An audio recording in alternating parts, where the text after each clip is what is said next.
The stench reeking from a typical drug den is unbearable, isolated, unkempt, and a major health hazard are the hallmarks of the informal rooms where the once able-bodied young men and women come to intoxicate themselves or, in common parlance, to get a fix to shoot up. The dens, commonly known as maeneo in Mombasa County, are the hotspots of wasted generation, a generation of youth who have lost hope in life and will do anything to get at least an injection of heroin into their system.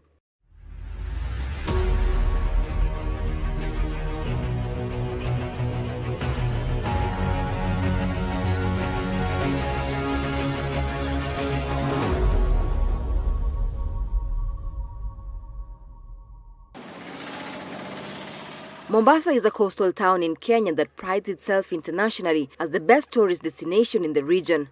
The sandy beaches as well as the unique Swahili culture are features that one looks forward to once in the city. However, in the midst of all this, a generation of young men and women have been ensnared by substances that take no prisoners. This is one of the numerous drug dens in the county that is almost a no-go zone for the general public owing to the nature of activity that goes on here. Many have run away from their families and choose a street life after being hooked to drugs and substance abuse.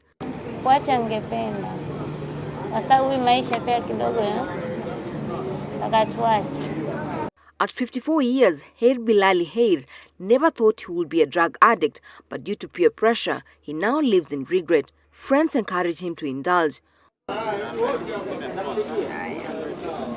At first tulikuwa sitaki kutumia.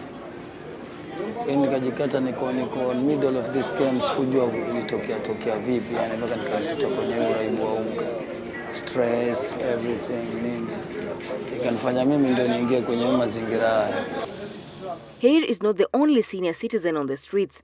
His counterpart Abdul Karim Gulab has been to the rehab severally, but each time he comes out, he relapses back to his old habits. Until now, I'm using a syringe to my leg now. All the vein of my hand is not okay about shooting. Only recently, the Kenya Police Service declared an all-out war on criminals and drug barons. Prominent businessmen and politicians were arrested and swiftly arraigned in court in the dragnet that followed soon after. The dens, which ironically are termed as safe havens by both drug peddlers and users, have occasionally been raided by police officers who are found that the would-be users are in one way or another engaged in crime. Kuligwa utafutana na wale wauzaji wa maunga, wale wanaolete watafutana na zizi wafutaji. Naima Said Nasib knows these too well. At the age of 17, she found solace in alcohol and marijuana. This, however, escalated to heroin use. Nasib dropped out of school due to lack of school fees. She then turned to using drugs as a form of escape and to cope with her reality back then. The pain that I was feeling while I'm selling things with my mother, I see my fellow students passing by, coming from school.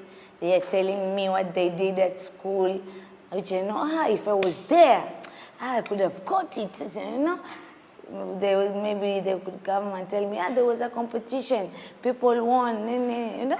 I felt pain. So I started taking out pain with cigarettes and marijuana. She ran away from an approved school she had been booked in. The need to feed her drug habit was paramount to all other things. Alone and unguided, she transitioned into commercial sex work. The goal? To get money to sustain her addiction. The only thing was my body, you see? And that's how I ended up HIV positive. And I could not receive my menstruation period for 10 years. Latifa Said, on the other hand, was introduced to drugs at the age of 11 when one of her classmates, who was a supplier, talked her into it. She would sneak out of school and hang around the beach in caves that provided space away from prying eyes in order to indulge. So, wengine hawakushika haraka, lakini I was the best kwa sababu mimi nilikuwa nashika vitu haraka haraka sana. Hata mimi ushika sana kila kitu haraka haraka. Sasa mimi ndo nilikuwa next, nikachukua ile 4 wheel nikamwambia niashie na mimi. Nikapiga. The moment nilipiga, nikimaliza nikiinuka hivi, nilianguka tu chini kwa mchanga. Wakakuja wakanimwagilia maji wakaniamsha. Hawakutaka kujua kama nilikuwa nime overdose hawajui ama nini, but I woke up. Nilipoamka I felt so good because yani for the last 2 hours I didn't know what was happening. Alafu nilipoamka nilisikia vizuri manake nilipata usingizi ama sijaipata. This continued even when she was in high school, something that saw her drop out of school eventually as she could not concentrate in class and educational activities. Said engaged in crime to get money to help her keep up with the addiction. Nilikuwa najua mpaka kwa asubuhi wale watu wanaenda msikitini. Okay, kuna watu wanaenda msikitini, mbaba anaenda msikitini anaacha mama watoto wamelala. I used to open the door na ingia pole pole. Nikiangalia nachukua simu za watu, nachukua pesa zile mama ameachiwa na ngorota na waruka. I used to do that. Hizi magorofa zote nimeziiba. According to 2018 data by the Joint United Nations Program on HIV/AIDS (UNAIDS), there were 46,000 people who were newly infected with HIV in Kenya. And an increasing number of heroin addicts were also reported to share needles and engage in unsafe sex, hence driving up the HIV rates. These are identified as key populations, termed by UNAIDS as female sex workers, men who have sex with men, and injecting drug users. The category has the highest risk of contracting and transmitting HIV, yet they also have the least access to prevention, care, and treatment services because their behaviors are often stigmatized and even criminalized. With the support from United Nations Office of Drug and Crime, we managed to do a very good, intense research with Professor Ndete in Nairobi, and we gathered almost 120 people who were injecting. And what was shocking at that time was 50% of those who tested were HIV positive, and 75% of the number were hepatitis C positive. Even though implementation of the needle and syringe program faced resistance from the onset, Daniel Waliama, a nurse at the Reach Out Center Trust, says cases of new infection have drastically reduced. So we have what we call the utility gloves, which are much heavier enough.